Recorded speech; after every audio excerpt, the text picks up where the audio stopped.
सध्या मुली उगाचच खूप जास्त प्रमाणात स्किन केअर प्रोडक्ट्स वापरतात असं तुम्हाला वाटतं का? हो डेफिनेटली. मला नाही, त्यांच्या आईवडिलांनाही वाटत असणार आहे की खूप जास्त स्किन केअरवर खर्च होतो आहे. तुमचं स्किन ना एक ऑर्गन आहे आणि तुम्ही जितके प्रोडक्ट्स त्याच्यावरती अप्लाय करतात ते ऑब्झॉर्बही झाले पाहिजे. एक पेशंटचा किस्सा सांगते. लास्ट इयर आलेली patient. If you see the patient, perfect skin, एकदम clear skin, not a single spot on the face. Now she comes to my clinic, she is like I want to improvise my skin.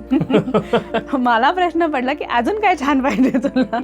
I said की you have a very good skin, काय improve करायचं आहे? नाही, मुझको और glow चाहिए. तर मी विचारलं स्किन केअर रुटीन काय आहे, तर मग तिने एवढे बॅगवरून ना स्किन केअर आणलेलं आणि शी वॉज लाइक मैं ये लगाती हूँ फिर ये लगाती हूँ. आई वॉज लाइक ये लगाने के बाद स्किन अच्छी हो नहीं ना, वो तो बचपन से अच्छी है. एंड देन व्हाई you applying all this?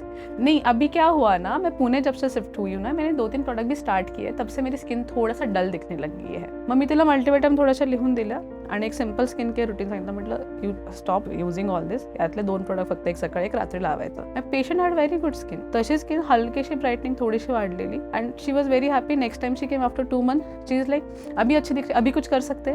Like अगं नाही करायचं आहे, काय करायचंय तुला स्किनवरती? महात्मा गांधींचं एक खूप छान वाक्य आहे, there is enough for everybody's need but not for greed. तर ते ग्रीड कुठपर्यंत जाऊन संपणार त्याला काही लिमिटेशन नाही.